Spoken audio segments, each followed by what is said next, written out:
everyone, welcome back to our channel. So in today's video, I will be giving you my 30-week pregnancy update. I can't believe I'm on the final stretch and it feels like baby girl is gonna be here before we know it. If you're new to our channel and you're not yet subscribed and you enjoy pregnancy updates or just following our journey into motherhood and fatherhood as first-time parents, then definitely hit that subscribe button. We would love to have you as part of the Nook Fam. We do post on Mondays, Wednesdays, and Fridays, and then we do pregnancy updates every week as well. So this week the baby is the size of a cantaloupe and she is weighing in at about 3.5, closer to 4 pounds probably, because she has been a little bit above average whenever we have been to our different doctor's appointments throughout this pregnancy. Now, as far as weight goes, in regards to my weight gain, I have not gained any weight at all this week. I have actually lost a pound or half a pound or so. So I've been kind of fluctuating. Up to this point, I've really only gained 22 pounds,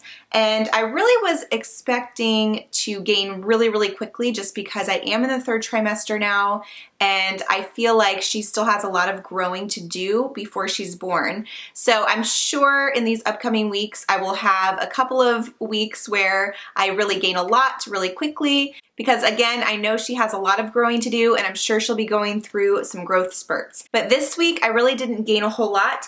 Now that could be due to the fact that I really had absolutely no cravings this week, and honestly I really haven't been that hungry this week. So I kept having to remind myself to make sure that I was eating because I really wasn't hungry hardly at all this week. It's not that I wasn't trying to eat, I just didn't feel hungry. So I think that baby girl is just growing so much that my stomach is like running out of room for food. And so it's harder for me to feel hungry because there's just not much room in there. But when I was eating, I actually went for a lot of smoothies and veggies this week. I had a lot of salads. So even when I was eating, it was really good, healthy, nutritious foods. I've been noticing that if I eat kind of how I was eating before in my 1st and 2nd trimesters, that I actually get a stomach ache because I feel too full.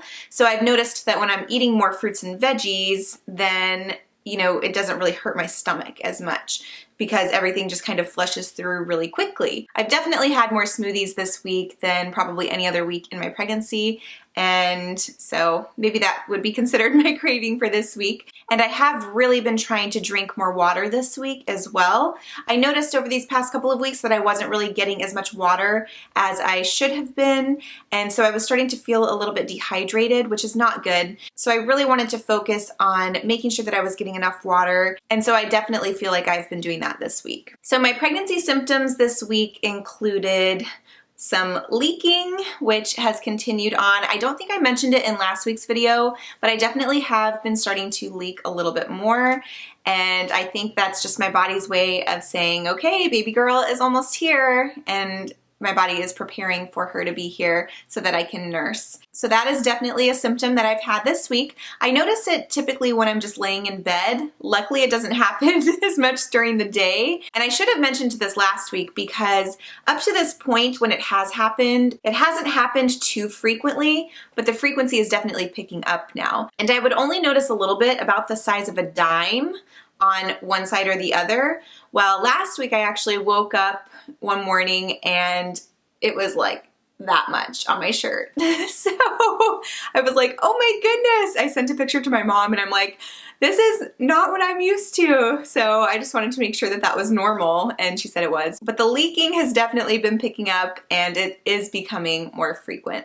Also this week, I have been feeling really tired, even if I am sleeping well at night. So the Unisom is definitely still helping most nights, but some nights I can't even fall asleep until 2 in the morning, and that is really just not enough sleep, so then I end up taking a nap during the day.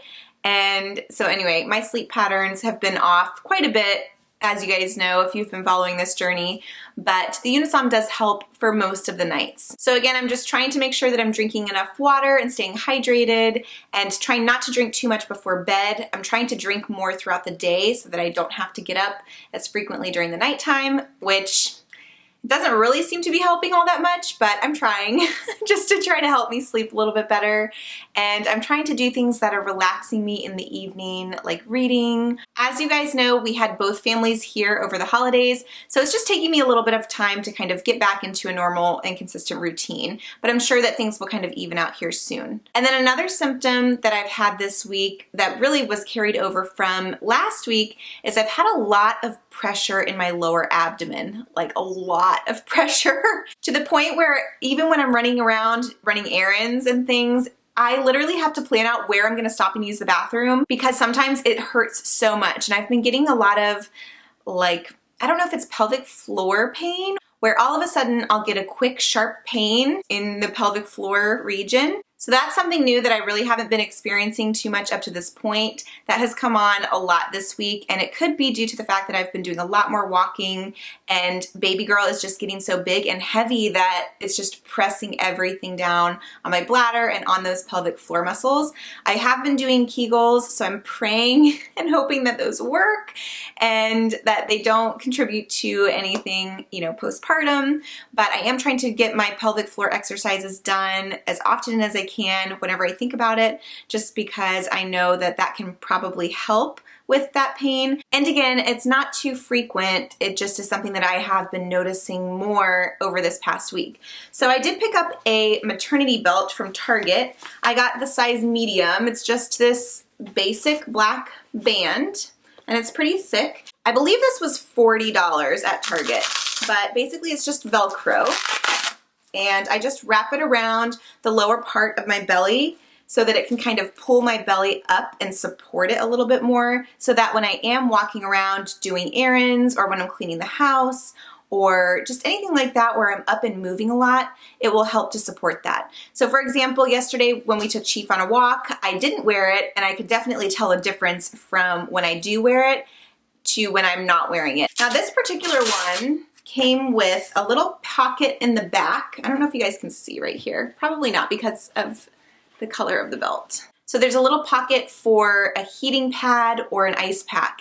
And it did come with a hot/cold pack, but I just haven't been using that. Now I definitely don't want to put any kind of heat or ice on my lower abdomen while I'm still pregnant because I don't want to overheat her or anything like that. But if my back started to hurt, if I was getting some lower back pain, I might use the heating pad back there just to kind of ease the tension on my lower back. However, up to this point, I really haven't had any kind of lower back pain since I've had this belt, so I haven't used that at all. And then they do recommend during the postpartum period, if you need an ice pack on your lower abdomen, you can use it at that time, but they don't recommend that during pregnancy. So I honestly haven't used the hot cold pack at all with this belt, but I do have it and it does come with one. So I'll probably just wait to use it until I'm in that postpartum period. Unless I get some lower back pain, then I may use the heating pad. But again, I don't want to use it too much. I just want to try to go without if I can. And luckily this week I haven't had any back pain. All of the tension and pressure is really up front in my lower abdomen. So I haven't really had any other symptoms other than those. So now let's jump over to my Ovia app and I'll let you guys know what baby's development is like this week. So up to this point, baby girl has developed kind of a furry coat called Lanugo. I'm not sure if I'm pronouncing that right, but basically it's to help the baby stay warm in the womb, and that hair is now starting to fall off this week. And that is due to the fact that she is now putting on enough fat to help keep her warm without that furry, fuzzy layer of hair. The baby can also open her eyes, but her vision is still very poor. So over these next 10 weeks or so, her vision will continue to develop. Now at my 3D ultrasound, baby girl was already positioned with her head down, but I know that they can still move around. So if she's not yet quite in the position that she will be in at birth, she is rotating into that position. So that is everything I have for week 30. Let's jump over to my 30-week belly shot. All right, so here's my belly from the front and from the side.